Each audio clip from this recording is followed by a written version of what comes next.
The dining room glowed in that soft, amber light that always made autumn feel richer, warmer. I'd polished the old chandelier myself earlier that week, the one I'd given Bessie for our 20th anniversary, so it caught every reflection from the crystal glasses. The mahogany table was set with her grandmother's china, the kind we only brought out when we wanted to mark the occasion. It should have been perfect. A Sunday dinner with my boy, his wife, and the woman I've spent 43 years loving. Judd sat to my left, cutting into his steak with the same focus he'd had as a boy tackling a model airplane. Lilia was across from me, every hair pulled neatly back, her green eyes watching everything in that calculating way of hers. She'd chosen a dress that brushed her knees just so, her posture regal, her hands drifting to her stomach every so often. I smiled, kept the conversation light, but there was a tension humming underneath it all, the kind you can feel in your bones before a thunderstorm breaks. My fork scraped against porcelain, and in the quiet between bites, she moved. Not dramatically, just a slight lean forward, the barest shift so her shoulder brushed mine. Her perfume was sharp, clean, expensive. She bent her head, as though about to thank me for the roast. "I'm pregnant with your—" Her voice was a thread, a whisper barely audible over the faint clink of silverware, but the words knifed through me all the same. She didn't even finish the sentence. She didn't have to.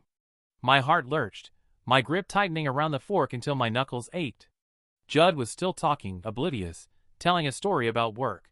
I kept my face neutral, even managed to chuckle at the right beat, though I couldn't hear half of what he was saying. Lilia leaned back, her lips curving in a smile meant for the room, not for me. Her eyes locked on mine for the briefest moment, glittering with something that wasn't joy. Bessie's voice floated in, warm and polite, commenting on the meal. I nodded as if I'd heard her properly, forcing myself to cut another bite of roast, chew, swallow, breathe.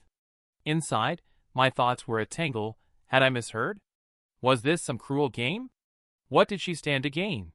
Across the table, Lilia's hand slid over Judd's, her thumb stroking his knuckles in a performance so perfect it might have fooled anyone else. But I saw the edge beneath it, the deliberate weight of her words still pressing against my ribs. I lifted my glass, joining in the toast my son proposed, and the sound of crystal meeting crystal rang in my ears, like a bell tolling for something I couldn't yet name. Whatever game she was playing, I was in it now, whether I wanted to be or not. Judd's laughter filled the room, the easy, unguarded sound of a man who still believed the world was mostly kind. I tried to anchor myself to it, to let it drown out the echo of her whisper, but it clung to me like smoke. My son was happy, radiant, even, and I sat there across from him with a face I prayed looked like his father's pride, not the mask of a man whose world had just shifted under his feet. I kept nodding, kept my eyes moving between him and Bessie, letting the rhythm of their voices guide my own small replies. But every time my gaze landed on Lilia, I felt the weight of what she'd said pressing deeper.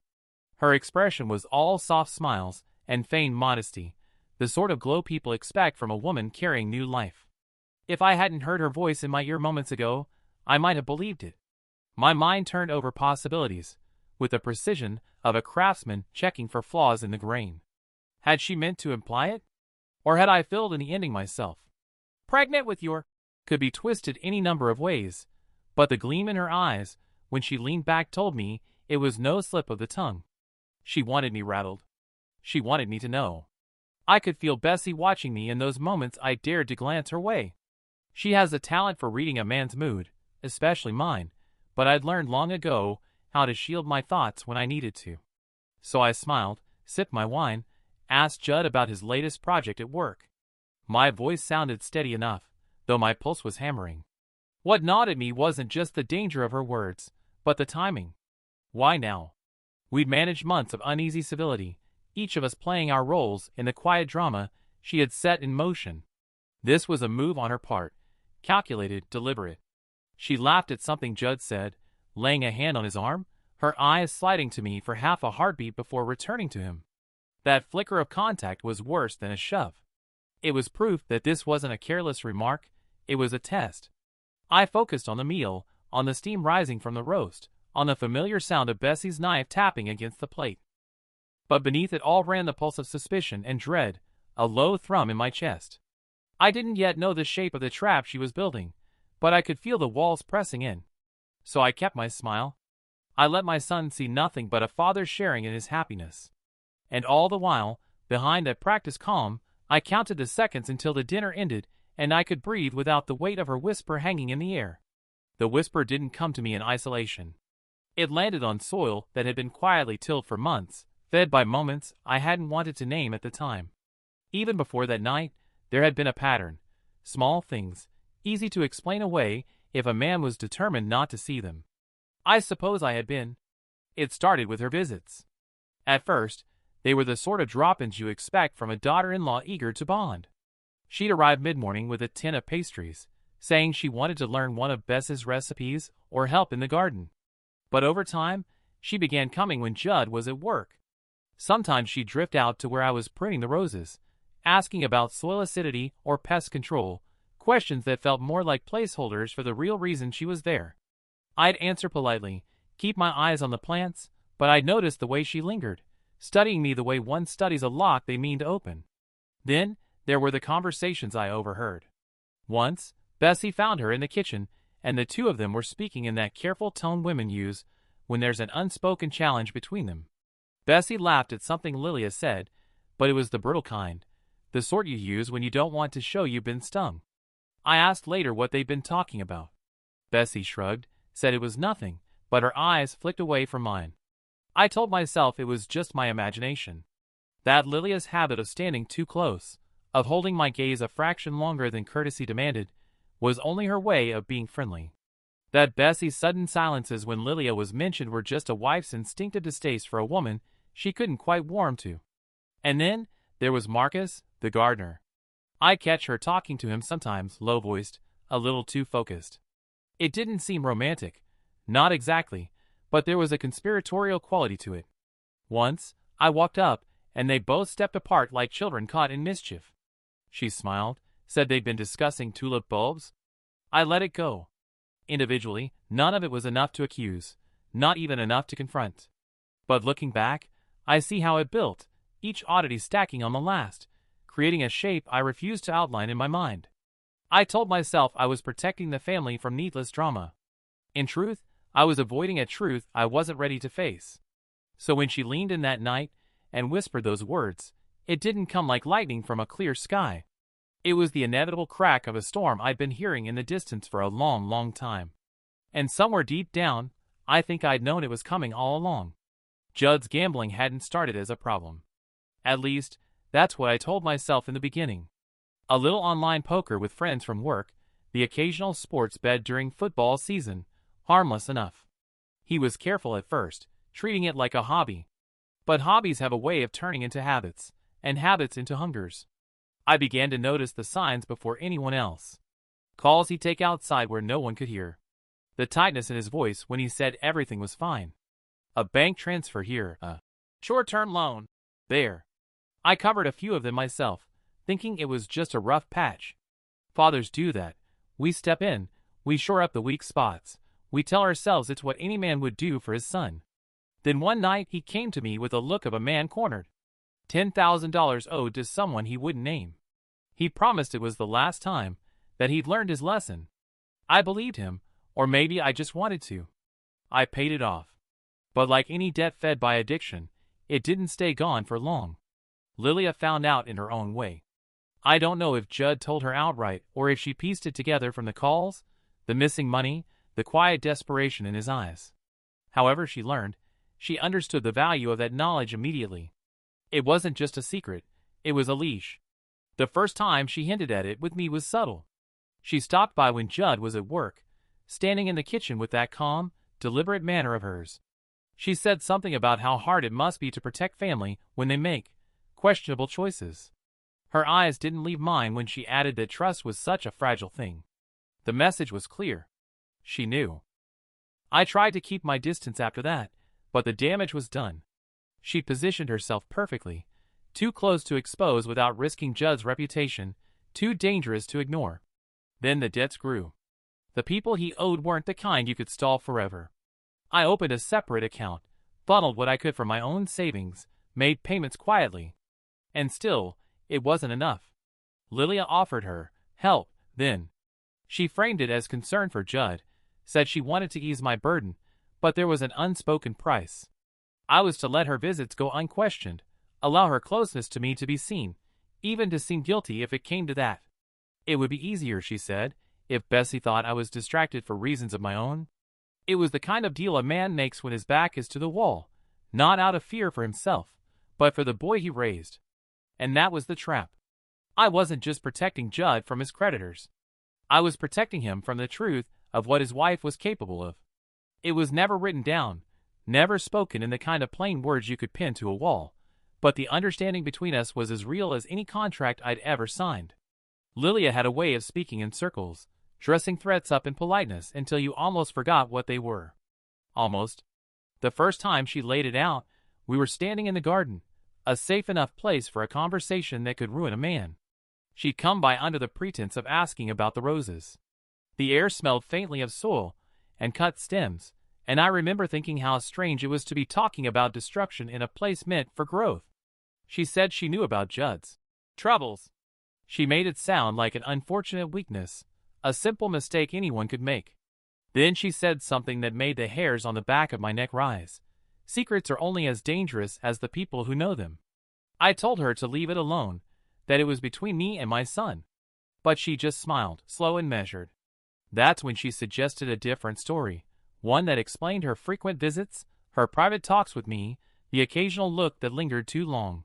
If people thought something was happening between us, well, it might distract them from the real issue. It would buy her time, and by extension, buy Judd's safety. It was madness. I told her so. But she had an answer for everything. How else was she supposed to keep certain people from asking questions about where her husband's money was going? How else was she supposed to make sure I stayed cooperative in helping her manage the problem? And then she said the one thing she knew would close my mouth. If Judd knew I was the one holding off his creditors, how do you think he'd feel about me? She didn't say it, but I heard the rest in her silence. How would he feel about himself? I agreed. Not because I believed her plan was noble, or because I thought I could control where it led, but because I could see no way around it without dragging Judd through a kind of shame he might not recover from. From that day, every time I avoided Bess's eyes, every time I cut a conversation short or let Lilia stand a little too close, it was part of the performance. I told myself it was temporary, that as soon as the debts were gone, the whole charade would end. But debts, like lies, have a way of growing roots. And the deeper they went, the more I realized I wasn't part of her plan. I was part of her stage set, a prop she could move where she pleased to keep the story exactly as she wanted it told. At first, I thought I could manage it, this quiet performance Lilia had pressed me into. All it required, I told myself, was a little distance. A few unanswered questions. Averted eyes at the right moments. It would be uncomfortable, yes, but temporary. Just long enough to get Judd's debts settled and push this whole mess into the dark where it belonged. But distance in a marriage isn't a harmless thing. It doesn't just sit there, waiting for you to pick it up again when you're ready. It grows. It seeps into the corners of your home, into the quiet hours between waking and sleeping, until one day you realize you're sharing a life with someone you've stopped letting see you entirely. Dinners were the worst. Bessie would ask me something, how my day had gone, what I'd been working on, and I'd give her the kind of half-answer a man gives when he's guarding a door. She'd search my face for more, but I'd lower my eyes, cut another piece of meat, change the subject. I thought I was protecting her from worry, but each time I did it, a little more of her warmth toward me cooled. It was in the small things. The way she stopped reaching across the table to touch my hand. The way she no longer lingered beside me in the garden, but busied herself with her own tasks. I told myself it was for the best, that if she thought I was distracted by Lilia in some way, it would keep her from looking at the truth I was trying to hide. Lilia, of course, knew exactly what was happening. She'd lean in at those dinners, ask me some harmless question in a tone meant to carry weight. And I'd play my part, giving her a polite but clipped reply, never quite meeting Bessie's eyes after. It was a dance we both understood, though for her it was a game, and for me, it was penance. The nights were worse. I'd lie beside my wife, her breathing steady, and feel the gulf between us like a cold draft. I wanted to tell her everything, about Judd, about the debts, about the trap we'd both been caught in, but the thought of watching her face when she learned her son's failings was enough to keep my mouth shut. And so I let the lie breathe, feeding it with silence and carefully timed glances, pretending the cracks in our marriage were the natural settling of years rather than the slow, deliberate work of another hand. What I didn't realize then was that lies like this don't just keep the truth out. They keep everything else out too: trust, comfort, the easy companionship we built over decades. And once they've been shut out long enough, it's a hard thing to open the door again. At first, I thought I could manage it. This quiet performance Lilia had pressed me into. All it required, I told myself, was a little distance. A few unanswered questions. Averted eyes at the right moments. It would be uncomfortable, yes, but temporary. Just long enough to get Judd's debts settled and push this whole mess into the dark where it belonged. But distance in a marriage isn't a harmless thing. It doesn't just sit there, waiting for you to pick it up again when you're ready. It grows. It seeps into the corners of your home, into the quiet hours between waking and sleeping, until one day you realize you're sharing a life with someone you've stopped letting see you entirely. Dinners were the worst. Bessie would ask me something, how my day had gone, what I'd been working on, and I'd give her the kind of half-answer a man gives when he's guarding a door. She'd search my face for more, but I'd lower my eyes, cut another piece of meat, change the subject. I thought I was protecting her from worry, but each time I did it, a little more of her warmth toward me cooled. It was in the small things. The way she stopped reaching across the table to touch my hand. The way she no longer lingered beside me in the garden, but busied herself with her own tasks. I told myself it was for the best, that if she thought I was distracted by Lilia in some way, it would keep her from looking at the truth I was trying to hide. Lilia, of course, knew exactly what was happening. She'd lean in at those dinners, ask me some harmless question in a tone meant to carry weight. And I'd play my part, giving her a polite but clipped reply, never quite meeting Bessie's eyes after. It was a dance we both understood, though for her it was a game, and for me, it was penance. The nights were worse. I'd lie beside my wife, her breathing steady, and feel the gulf between us like a cold draft. I wanted to tell her everything, about Judd, about the debts, about the trap we'd both been caught in, but the thought of watching her face when she learned her son's failings was enough to keep my mouth shut. And so I let the lie breathe, feeding it with silence and carefully timed glances, pretending the cracks in our marriage were the natural settling of years rather than the slow, deliberate work of another hand. What I didn't realize then was that lies like this don't just keep the truth out. They keep everything else out too: trust, comfort, the easy companionship we'd built over decades. And once they've been shut out long enough, it's a hard thing to open the door again. Marcus had been working our garden for a little over a year, a quiet, capable man who preferred the company of Sol and Shears to conversation. He had a way with the roses, better than mine, if I'm honest, coaxing blooms from stubborn stems with a patience I admired. I liked him, trusted him. He kept to himself, did his work well, and never asked questions he didn't need answered. The first time I noticed him with Lilia, it didn't seem like anything worth remembering. She'd wandered out while he was trimming the hedges, a glass of lemonade in her hand, sunlight catching in her hair. They talked briefly, about the weather, I assumed, and she laughed at something he said before heading back inside. I thought nothing of it. She was friendly by nature, and Marcus was hardly the type to invite trouble. But then it happened again. And again. Always when Judd wasn't around. Sometimes she'd bring coffee, sometimes nothing at all, just herself and a question about planting bulbs or pruning techniques. I'd see them from the kitchen window, her leaning in slightly, her hand resting on her hip, Marcus nodding as if weighing her words. He never looked comfortable, but he didn't walk away either. One afternoon, I came around the corner of the house and found them standing closer than usual, her hand lightly on his arm. She pulled it back when she saw me, smiling as though I'd caught them in the middle of a harmless chat. "Marcus was telling me about soil pH," she said, as if that explained everything. I nodded, made some remark about his expertise, and let it pass. It's easy, in hindsight, to see how those moments stacked up. But at the time, they were too small, too ordinary to set off alarms. Lilia was my son's wife. Marcus was our gardener. And I had bigger worries, debts to settle, lives to maintain, a marriage quietly straining under the weight of secrets. Still, there was something in Marcus's eyes on those occasions, a flicker of unease that I ignored because it didn't fit the picture I was trying to keep in place. I told myself it was simply the discomfort of a man unaccustomed to small talk. I didn't know then that those quiet exchanges in the garden were threads in a much larger weave. That while I was busy playing my part in Lilia's carefully staged drama, another story was taking shape in the very place I thought I understood best. If I had paid closer attention, looked past the roses, past the practiced smiles, I might have seen it for what it was. But at the time, Marcus was just a shadow in the background, and I had already convinced myself that shadows couldn't do much harm. The first time I withdrew money from the separate account, I felt like a thief in my own life. I'd opened it at a bank 2 towns over, a place where no one knew my name or my family. The clerk had smiled politely, asked if it would be a personal or joint account, and I'd said personal, with a steadiness I didn't feel. The moment the papers were signed, it became more than just numbers on a ledger. It became a vault for a secret I had no right to keep. Judd's debts had a way of multiplying like weeds. You'd pull one up, think you'd cleared the bed, and by morning another would be sprouting somewhere else. The people he owed weren't patient, and they weren't the kind you could negotiate with over coffee.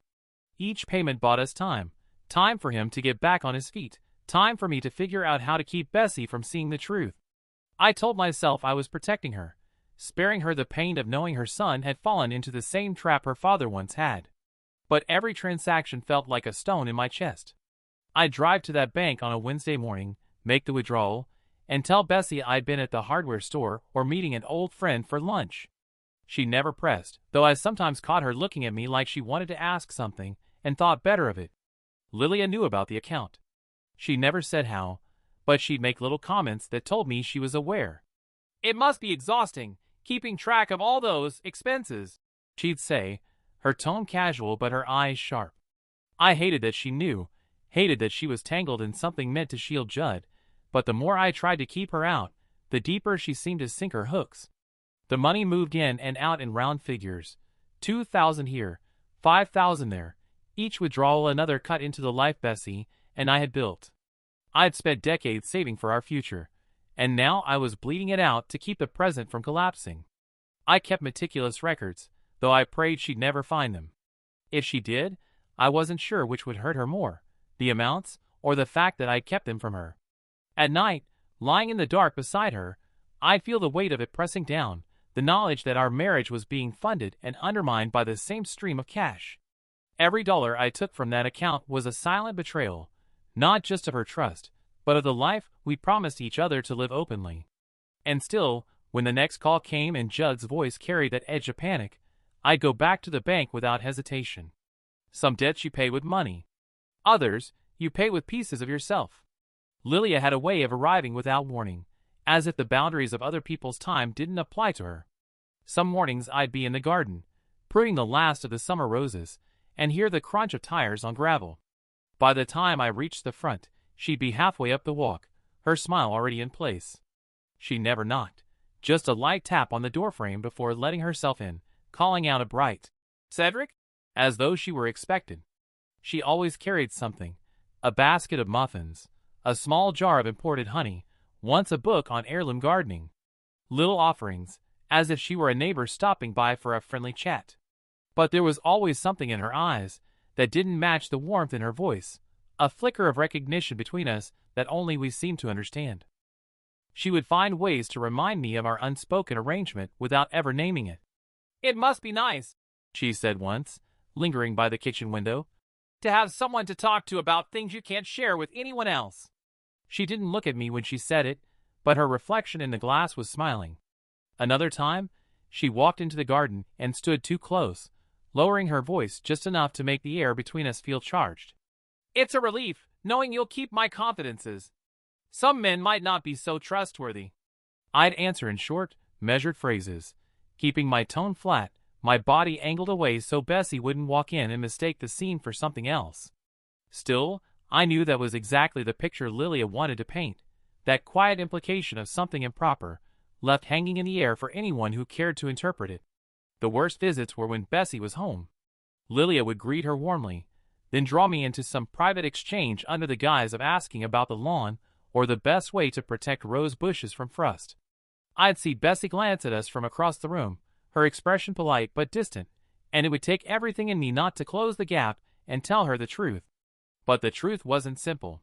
The truth carried Judd's name in its teeth, and I couldn't let it bite him. So I played my part, kept my answers guarded, endured the faint scent of her perfume lingering in the air after she left. When she walked away, she always looked back once, a small smile curving her lips, as if to remind me she was still holding the strings. And every time, I'd stand there in my own home, feeling less like a husband and more like a man trapped in someone else's story, waiting for a chapter one didn't write to end. It was in the little changes that I first noticed it, subtle enough that another man might have missed them. But after more than 4 decades with Bessie, I could read her without trying. She had stopped asking certain questions, the kind she once used to draw my day out of me piece by piece. Instead, she let silences stand, filling them with a nod or a small smile that didn't quite reach her eyes. She moved differently around me too. Not colder, exactly. Bessie has never been one to give her affection grudgingly, but there was a new caution in her, as if she were stepping carefully over ground she wasn't sure would hold. She no longer lingered in the doorway of my study to chat about nothing at all. When we worked in the garden together, she chose the far bed, pruning in quiet concentration while I kept to the roses. At dinner, I'd feel her watching me when she thought I wasn't looking. Not suspicion in its purest form, at least not yet, but something close to it. She was turning things over in her mind, testing pieces against each other. I could almost see her reaching for a picture she didn't want to see clearly. That was what frightened me most, because I knew what Lilia wanted her to see. The glances, the private moments, the visits when Judd wasn't around. To Bessie, those would be damning enough without context. And if she let that picture harden into truth before I could explain, then every word I might offer later would sound like a man trying to cover his tracks. More than once, I thought about telling her everything, sitting her down, laying out the debts, the arrangement, the ugly leverage Lilia had. But every time I imagined the look in her eyes when she learned what Judd had done, I stopped. I knew that look already. I'd seen it once before when she spoke of her father's gambling, the shame, the disappointment, the wound that never quite healed. So I said nothing. I played my part in Lilia's theater and prayed that the final act would come before Bessie lost faith in me completely. But as the days passed, I began to feel the ground shifting under us. One night, as I came in from locking up the shed, I caught sight of her at the dining table, staring at my place setting as if it might answer something for her. She didn't hear me at first. When she did, she smiled, but it was the polite kind you give a stranger in passing. I went to bed that night with the cold certainty that the gap between us wasn't just my doing anymore. Bessie was pulling away on her own now, and if I didn't find a way to bridge it soon, there might not be anything left to save when the truth finally came out. It was late enough that the garden had taken on that muted blue-gray light, the kind that makes every shadow seem longer than it should be. I'd gone out to check the shed door. It had a habit of swinging open in the wind, and found Lilia already there, standing just inside the glow of the security light. Marcus was with her, rake still in his hands, his face tight with something that wasn't his usual quiet composure. Their voices carried before I was close enough to make out the words. Lilia's was low but sharp, the edge in it unmistakable. Marcus's was firmer than I had ever heard it, the kind of tone a man uses when he's decided he's had enough. When they saw me, neither stepped back. Lilia turned slightly, offering a quick smile that didn't bother to reach her eyes. "Cedric," she said, like I'd been expected, "we were just discussing some changes for the garden." Marcus shook his head. "That's not what we were discussing." He looked at me directly, and in that moment I saw the weight he was carrying. "I can't keep doing this." The words landed between us like a stone in a still pond. My first instinct was to deflect, to steer the conversation somewhere harmless, but the tension was already too thick. I could feel Lilia bristle beside me, her gaze cutting toward him like a warning. "We've discussed this," she said, her voice low and dangerous. Marcus didn't flinch.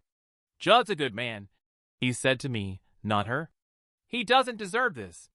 My stomach tightened. The air felt close, heavy. Here it was, everything I'd been balancing on the edge of, teetering in the open, where it could no longer be ignored. Lilia's jaw was set, her posture all control and defiance, but there was something else flickering there too, a flicker of uncertainty, maybe even fear.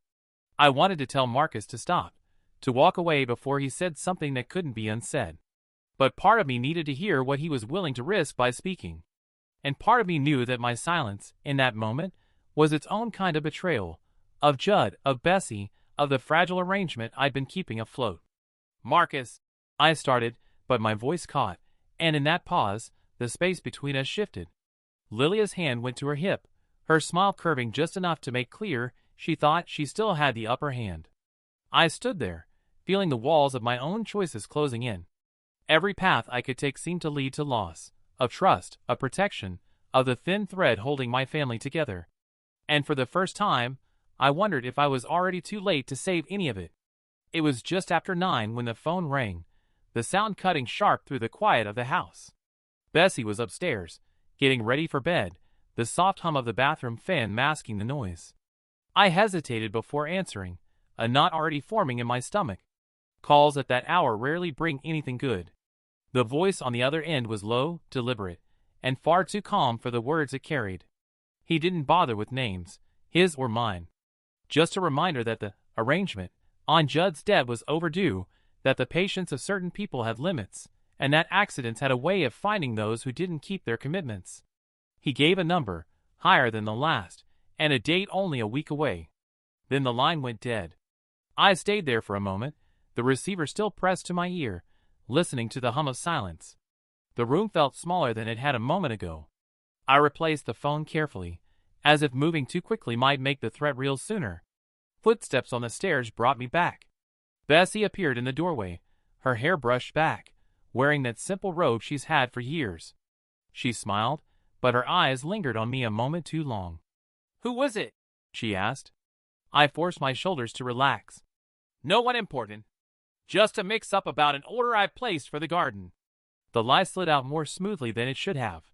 She studied me for a beat, then nodded, though I could tell she didn't quite believe it. Later, when she was asleep beside me, I stared at the ceiling, the conversation replaying in my head. I thought about waking her, about telling her everything right there in the dark. But Lilia's voice echoed in my mind from a few weeks earlier. If Bessie finds out the truth about Judd, she'll never look at him the same way again. Do you really want that on your conscience? It was a cruel thing, the way she'd said it, calm, almost sympathetic, but it had lodged itself deep. Because I knew it was true. I'd seen what her father's gambling had done to her, how it had carved something out of her that never grew back. So I lay there silent, while the weight of the debt, and the lie, pressed down harder than ever.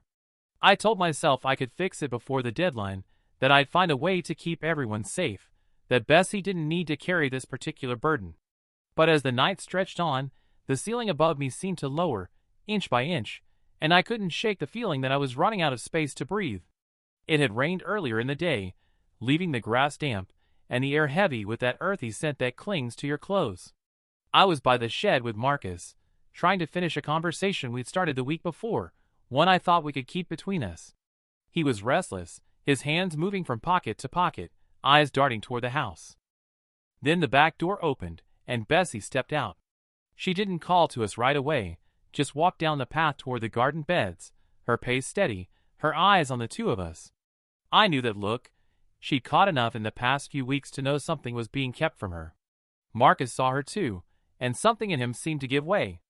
"Mrs. Holloway," he started, his voice tight. "There are things you need to know." I stepped toward him, lowering my voice. "Marcus, don't." But he shook his head, the resolve in his eyes stronger than I'd seen before.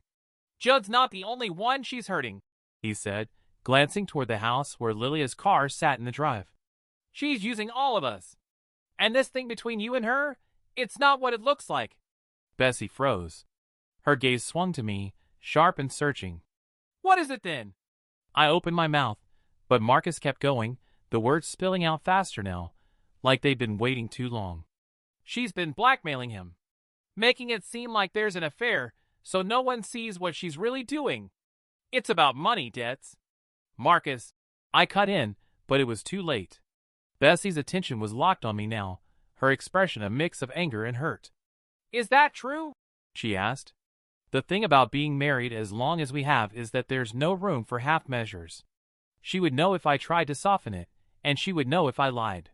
So I nodded, the weight of it pressing down harder with the admission. "Some of it," I said. "Not all. But enough." Her breath left her in a slow, controlled exhale, the kind that tells you the person in front of you is holding themselves together by choice. "And you didn't think to tell me? I was trying to protect you," I said, though even as I said it, I knew how weak it sounded. "And Judd. Especially Judd." She looked at Marcus, then back at me, her jaw tight. "From the truth?" I didn't answer. There wasn't a right one. The silence stretched between us, broken only by the distant hum of a car passing on the street.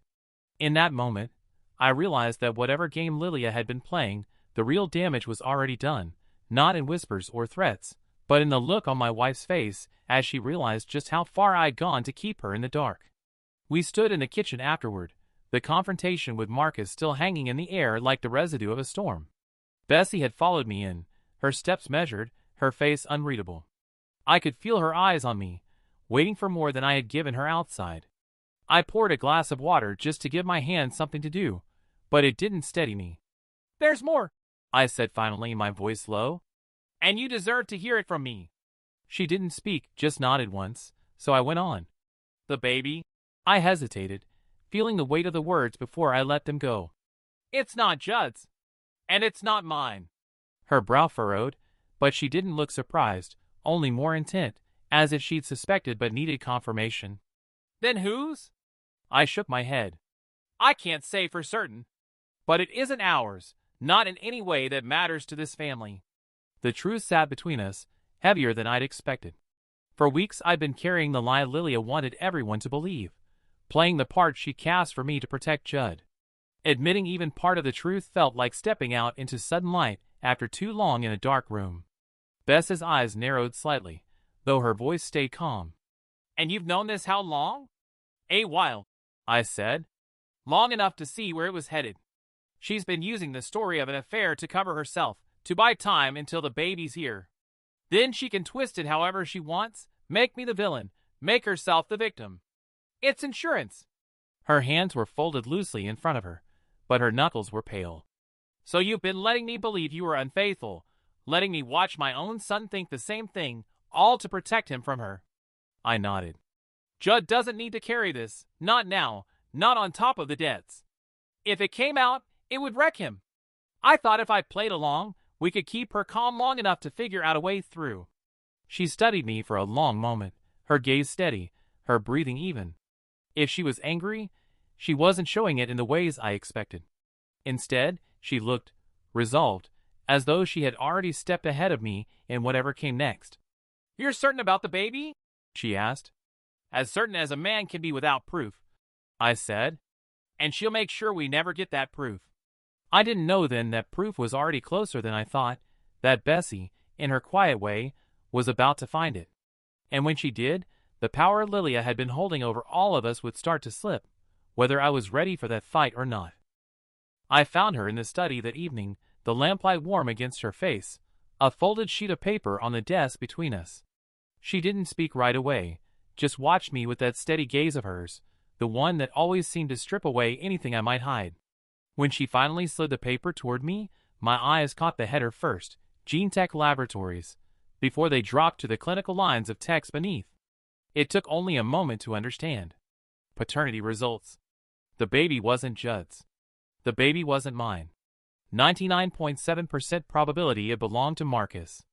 The words hit me like a hard wind, but not with shock, more with a strange relief of confirmation. "Where did you?" I started, but she cut me off gently. "She dropped it. In the upstairs bathroom. I doubt she meant to." I looked at her then, expecting anger, maybe even accusation, but what I saw was something steadier. A quiet determination. "You've known?" she asked. "I suspected. For a long time." My voice felt rough. "But knowing and proving are two different things. She's been holding the thread of that story over me, our supposed affair, using it to shield herself and keep Judd from seeing the truth." Bessie leaned back in the chair, the paper still resting on the desk between us. "And all this time, you've been letting her think she was winning." I gave a humorless laugh. "It felt like losing most days." Her mouth curved slightly, not quite a smile, more like the ghost of one. "Well," she said, "now we have the truth, and we can choose when and how to use it." It was the calm in her voice that surprised me most. I'd been bracing for a storm, but she wasn't interested in shouting. She was thinking, planning, already a step ahead. And for the first time in months, I felt a sliver of hope cut through the weight on my chest. "What do you want to do?" I asked. She didn't answer right away, and in the silence I realized she wasn't just reacting. She was building something in her mind, a way to dismantle Lilia's hold piece by piece. When she finally spoke, it was with the quiet certainty of someone who knew exactly where to place the first cut. "We invite them to dinner. All of us. And this time, we set the table ourselves." I nodded slowly, the relief in me mixing with a new kind of apprehension. Lilia had been playing a long game, but if Bessie had decided it was time to move, I knew one thing for certain. She wouldn't make a move unless she was ready to win. The house was quiet, the kind of quiet that settles in deep after a long day, when even the walls seem to exhale. Bessie was in bed, the lamp still on beside her, a book lying open, but unread in her lap. I stood in the doorway for a moment, unsure if she'd even want me there, then stepped inside and sat on the edge of the mattress. "I need to tell you why I didn't come to you sooner," I began. My voice felt heavier than I expected. "Not just about her, but about Judd." She closed the book gently, marking her place with one finger. Her eyes stayed on mine, steady and unblinking, and I could see she was ready to hear it, whether or not she wanted to. "When the death started," I said, "I thought I could manage them. Quietly. I told myself it would be better that way, that you didn't need to carry that weight. But the truth is, I was afraid. Afraid of you looking at Judd the way you looked at your father." The shift in her expression was subtle, but I saw it, the memory landing. Her father's gambling had been a shadow over her childhood, one that never truly left. She'd told me once about the night he lost their house, the way her mother's face had gone pale, how she'd realized in that instant that nothing she thought was safe really was. "I couldn't put that on you again," I said. "I couldn't be the one to bring that look back into your eyes, especially if it was about our son." Her hands were folded in her lap, still as stone. "And so you let me believe," she trailed off, not needing to finish.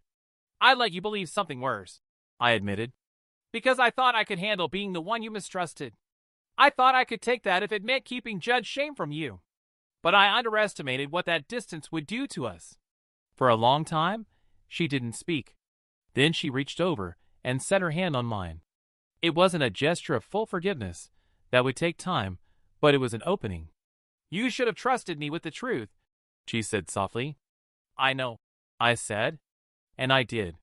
The weight of it had been pressing on me for months, and saying it out loud made me feel at once smaller and somehow lighter.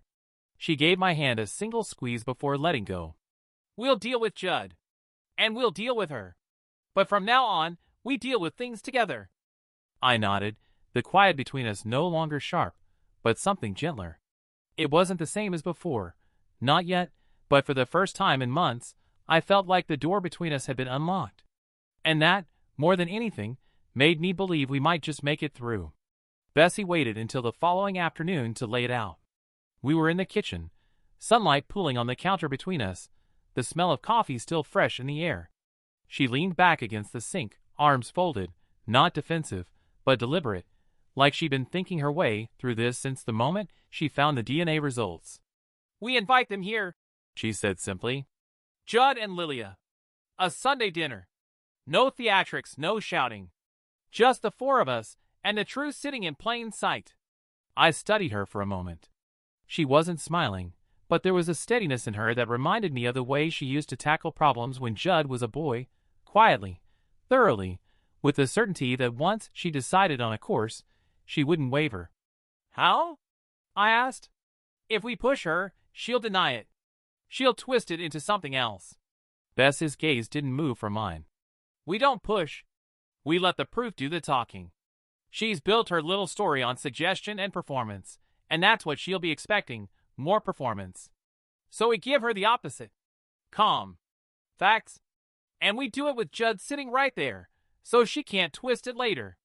I felt a tightness in my chest ease just a little. For months I'd been playing defense, reacting to whatever move Lilia made next. Now, for the first time, it felt like we might be the ones setting the pace. "And you want to be the one to—" "Yes," she said, before I could finish. You've carried this long enough. This part isn't yours to shoulder. I'll handle it. I let out a slow breath, realizing just how much I'd been bracing for another fight, another corner I'd have to talk my way out of. The thought of sitting at that table and not having to lead the charge, of simply standing beside her while she dismantled Lilia's game, was more of a relief than I could admit. You're sure about this? I asked. Her eyes softened, though her voice stayed firm. I'm sure.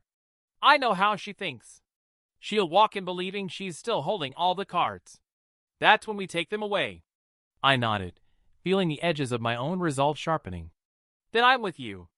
Whatever you need, whatever you decide, I'll back you. For a moment, we just stood there in the kitchen, the hum of the refrigerator filling the space between us. Then Bessie reached for my hand, giving it a single, deliberate squeeze. It wasn't just reassurance, it was a signal. The game was changing. And for once, we weren't walking onto her stage. She was about to walk onto ours. I took my seat at the head of the table, the position I'd occupied for more than 40 years of Sunday dinners, but that afternoon it felt different, like a man sitting down to watch a storm roll in, knowing exactly when it would break. Bessie moved around the table with quiet efficiency, serving dishes steaming, the scent of roast and fresh bread filling the room.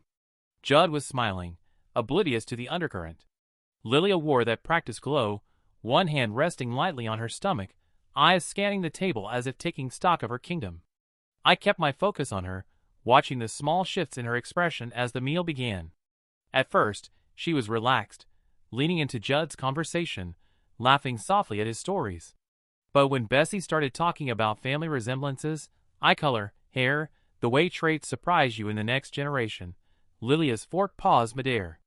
Judd laughed at something about my stubborn chin, but Lilia's gaze flicked to Bessie, sharp and assessing, before she resumed eating.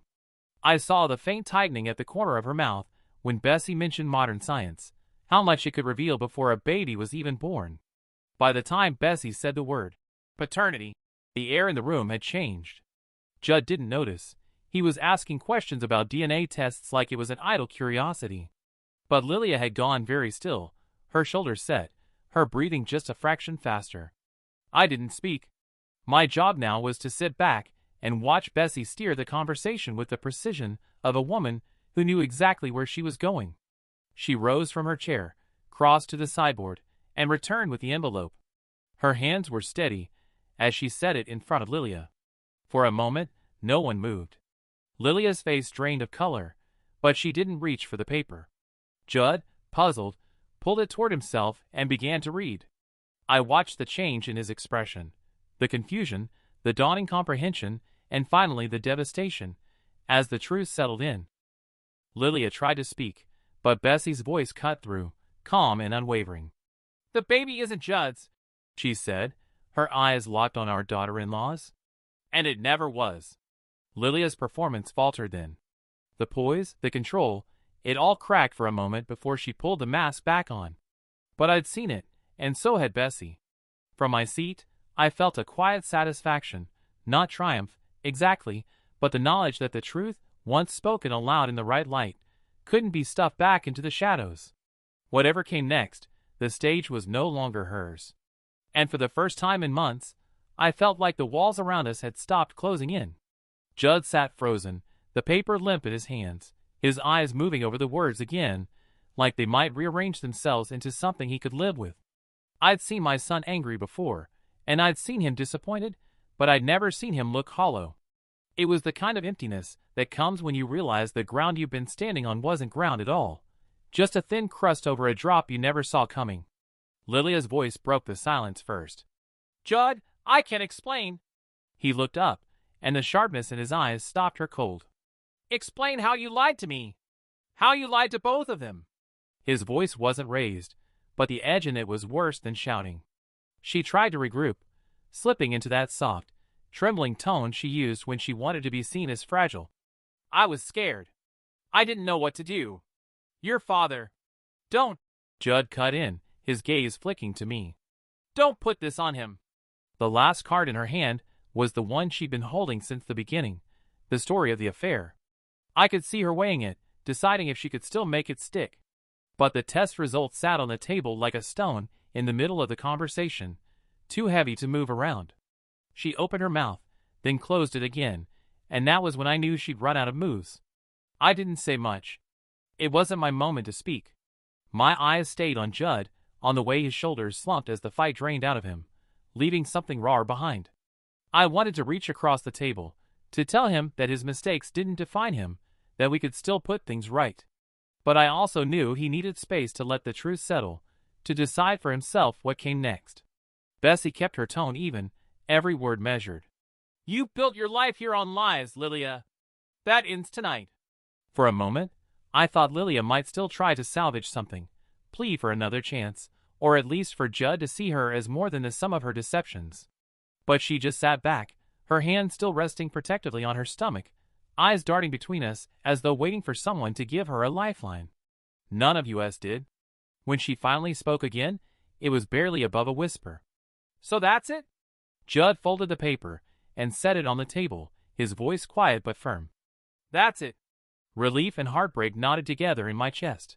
We'd lost something we couldn't get back, but we'd also stripped away the thing that had been poisoning us from the inside. And as much as it hurt to watch my son face the truth, I knew it was the only way forward, for all of us. The house felt lighter after she left, as if some invisible weight had finally been lifted from the beams. There was no scene at the door, no shouting, no slammed suitcases, just the quiet scrape of her car rolling away down the drive, and the long, slow exhale that followed. Bessie stood beside me, watching until the taillights vanished, and then we turned back inside without a word. Judd stayed that night, not because he needed to, but because he didn't want to be alone. We sat in the living room, the three of us, the air thick with things we weren't quite ready to say. When he finally spoke, it was to tell us he'd found a Gamblers Anonymous meeting in town. He said it like a man making a promise to himself, and I believed him. His voice had a steadiness to it that I hadn't heard in a long time. Marcus didn't come back. I can't say I blamed him. Whatever passed between him and Lilia, he'd been caught in her net same as the rest of us, and his leaving was as much escape as it was resignation. Now and then, I catch myself glancing toward the garden, half expecting to see him bent over the rose beds, but the space stays empty. It will for a while, I think. Some things need time to grow back. Bessie and I have settled into something quieter. There are still shadows in the corners, moments when her eyes catch mine, and I know she's remembering the months I kept her in the dark. But there's also a warmth now, a willingness to reach for my hand across the table again. We've both learned how quickly silence can hollow out the strongest walls, and how much work it takes to fill that space again. Some nights, lying beside her, I think about the road we've just walked, the lies we let stand, the truths we finally spoke, and the cost of both. I used to believe protecting the people you love meant shielding them from pain at any cost. Now I know that sometimes the bravest thing a man can do is hand them the truth, even if it hurts, and trust they'll still stand beside him when it's over. The garden has started to bloom again. The roses are late this year, but they're coming. Bessie says they'll be better than before, stronger for having weathered the winter. I like to believe the same about us. In the end, it wasn't the fight that saved us, it was the quiet. The calm of a woman laying proof on a table without raising her voice. The stillness after a door closed for the last time. And the knowledge, shared between us, that love survives